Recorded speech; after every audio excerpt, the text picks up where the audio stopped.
उसे तरह तरह की दिक्कतें होंगी।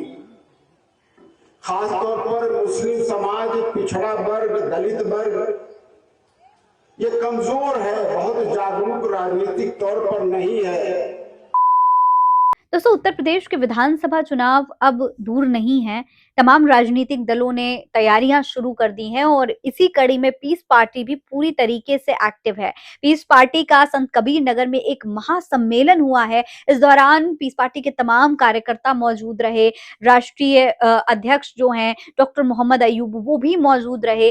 जिला अध्यक्ष भी मौजूद रहे और तमाम जो पीस पार्टी के नेता थे वो आए, मंच पर बयान दिए। तमाम राजनीतिक दल जो धर्म और जाति को सिर्फ अपने वोट बैंक की तरह इस्तेमाल करते हैं, उन पर निशाना साधा। और तो और उस दौरान तमाम जो पीस पार्टी के समर्थक थे वो भी बड़ी संख्या में मौजूद रहे। पीस पार्टी के राष्ट्रीय अध्यक्ष ने बताया कि किस तरीके से उत्तर प्रदेश के चुनाव के लिए तैयारियां की जा रही हैं और क्या कुछ आने वाले समय में करना है।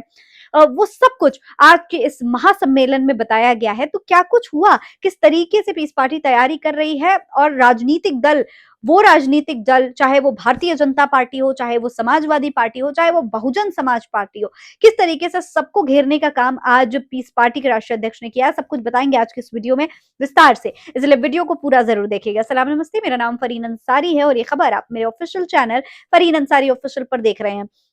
दोस्तों, आपको बता दूं, पीस पार्टी के राष्ट्रीय अध्यक्ष डॉक्टर मोहम्मद अयूब का एक भाषण आज सोशल मीडिया पर तेजी से वायरल हो रहा है। इस भाषण में डॉक्टर मोहम्मद अयूब ने कुछ ऐसी बातें कही हैं जो उत्तर प्रदेश की जनता को सोचने पर मजबूर कर देगी कि क्या वो वाकई में जिन लोगों को अपना समर्थन दे रहे हैं वो उनके समर्थन के लायक हैं या नहीं। पीस पार्टी ने उन तमाम मुद्दों को उठाया है जिसके बारे में तमाम राजनीतिक दल शायद चर्चा भी नहीं करते। दरअसल मैं आपको बता दूं कि संत कबीर नगर में पीस पार्टी का ये महासम्मेलन चल रहा था और इस दौरान तमाम कार्यकर्ता जो थे पीस पार्टी के वो वहां पर मौजूद थे।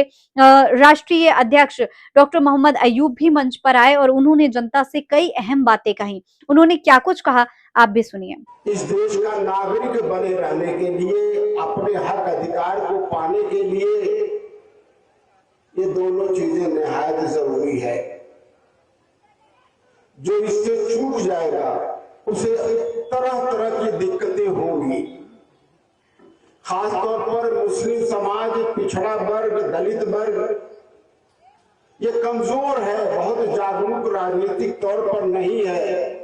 इस पार्टी के साथियों से कहूंगा कि इस समाज का विशेष ध्यान दे करके वोटर लिस्ट में इनका नाम दुरुस्त करावे और जनगणना में। साथियों, संगठन बनाना, बूथ का संगठन बनाना, ये राजनीति का ये पहली सीढ़ी है कामयाबी की, क्योंकि लड़ाई तो वही बूथ पे पड़ती है। इसलिए चाय खाने पर बात करने से, बहस करने से, बहुत लंबी चौड़ी मशवरे देने से कुछ होने जाने को नहीं है।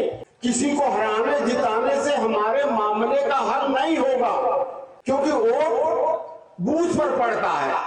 इसलिए राजनीति में जो सबसे अहम है, सबसे जरूरी है, जो सबसे महत्वपूर्ण है वो बूथ है। उस पर वोटर लिस्ट दुरुस्त कराना, बूथ कमेटी मजबूत से बनाना और पार्टी के लोगों को समस्याओं के समाधान के लिए जागरूक करना, संघर्ष करना, ये बूथ कमेटी की जिम्मेदारी है।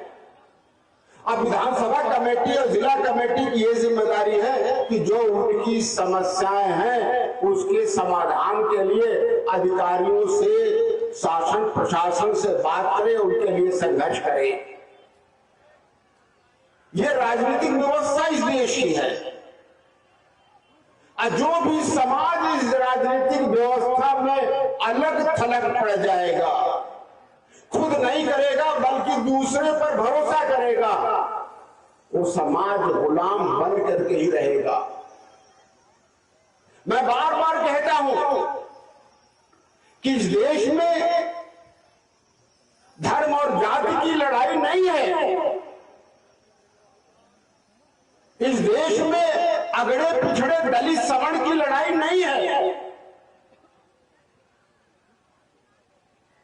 इस देश में अमीरी गरीबी की लड़ाई नहीं है। बल्कि एक लड़ाई सिर्फ है,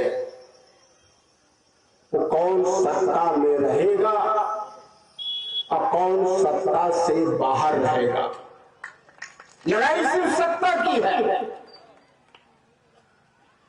जो सत्ता में रहेगा, चाहे जिस भी समाज का हो,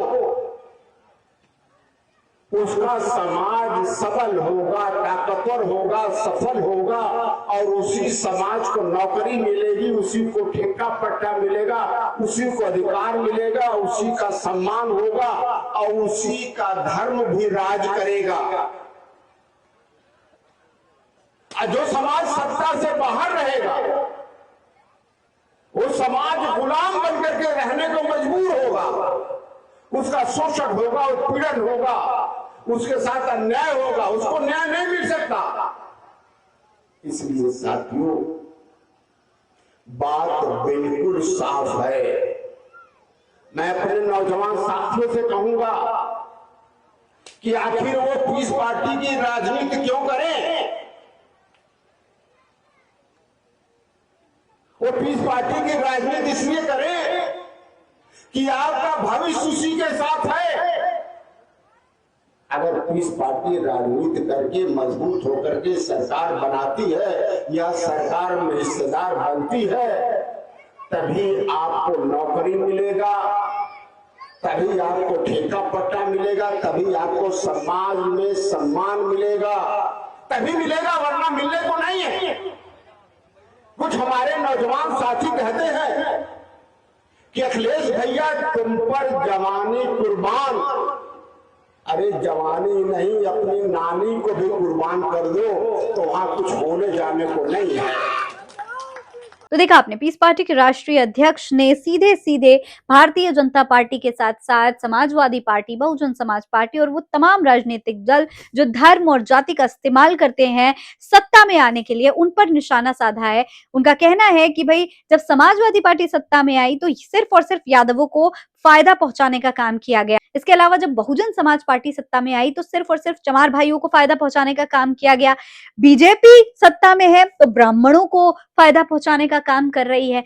लेकिन पीस पार्टी हर समुदाय के लिए, हर जाति के लिए, हर वर्ग के लिए, हर धर्म के लोगों के लिए काम करने की जो है योजना बना रही है और इसी को लेकर उत्तर प्रदेश के आने वाले चुनाव में पीस पार्टी जो है जनता से वोट की अपील भी करेगी। साथ ही साथ दोस्तों, पीस पार्टी अपने संगठन को मजबूत करने की कोशिश भी कर रही है।